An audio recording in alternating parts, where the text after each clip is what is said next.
Good morning students. हम आज सवैये का चौथा पद पढ़ेंगे, जिसमें गोपियाँ बता रही हैं कि वो कृष्ण प्रेम में लीन हैं।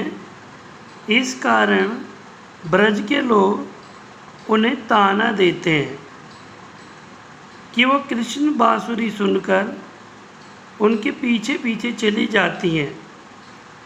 तो यह सुनकर गोपियाँ उनको जवाब देती हैं कि हम कानों में उंगली डाल लेंगी। जब कृष्ण बांसुरी बजाएंगे तो हम कानों में उंगली डाल लेंगे और उनकी गोधन वाली तान को भी नहीं सुनेंगे। लेकिन उनकी मधुर मुस्कान अगर हमारे सामने आ गई तो हम संभाले नहीं संभलेंगी।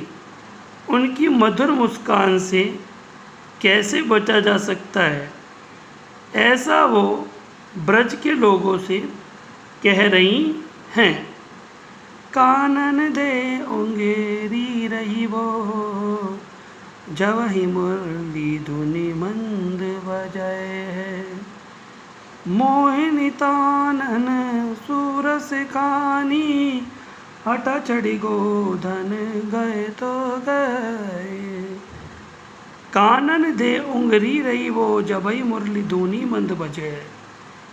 कि हे ब्रज के लोगों, जब श्री कृष्ण की मधुर मुरली की धुन बजेगी तो हम कानों में उंगली डाल लेंगे। कानों में उंगली डालकर उसकी आवाज़ को नहीं सुनेंगे।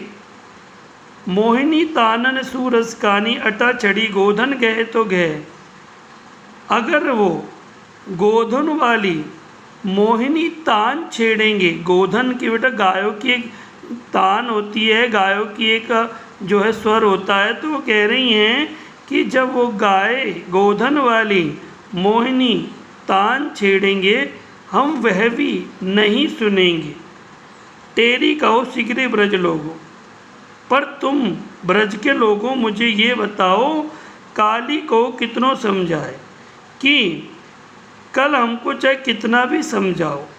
मायरी व मुक्की मुस्कानी, कि अगर उनकी मुक्की मुस्कान हमारे सामने आ गई, संभाली न जाए, वो संभाली नहीं जाएगी, फिर हम रोके नहीं रुक पाएंगी।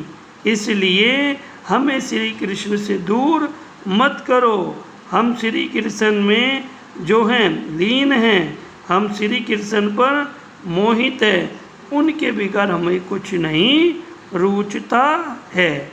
ये चीज़ जो है गोपियों ने समझाया है ब्रज के लोगों का कि यदि किसी प्रकार उसे कृष्ण की मधुर बांसुरी की धुन उसकी कानों में पड़ गई तो वह अपने बस में नहीं रह पाएंगी। पर कृष्ण के चेहरे की मनोहर मुस्कान ऐसी मन भावन है कि उसकी जादू से नहीं बचा जा सकता। गोपी कानों में अंगुली डालकर कृष्ण के वश में हो जाने की आशंका तो लगाती हैं, पर उन्हें ये भी डर है कि वह मुरली की मधुर तान सुनकर अपने को संभाल नहीं पाएंगी।